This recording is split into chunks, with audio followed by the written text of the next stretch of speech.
Traffic నిబంధనలు అతిక్రమించిన వారిపై Tirupati traffic పోలీసులు కఠినంగా వ్యవహరిస్తున్నారు.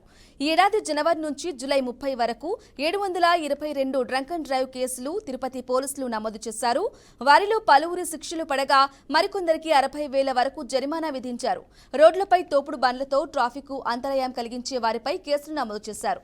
Triple riding, cell phone driving, minor driving, sound pollution, license లేని వారిపై రాంగ్ పార్కింగ్ కేసుల్లో భారీగా ట్రాఫిక్ పోలీసులు చలానాలు విధించారు.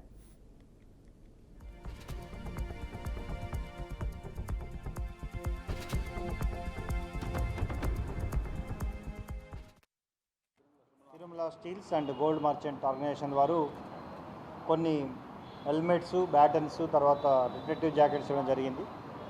సో సిఎస్ఆర్లో భాగంగా ఒక సామాజిక కార్యక్రమంలో భాగంగా వారిని అభినందించడం జరుగుతుంది.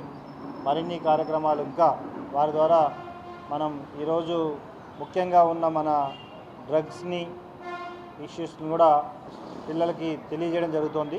సో దీనికి అభినందిస్తూ ముఖ్యంగా తిరుపతి పట్టణం చాలామంది ఎవ్రీడే దాదాపు ఒక 20,000 నుండి 30,000 వెహికల్స్ బయటింటి వస్తూ పోతూ ఉంటారు.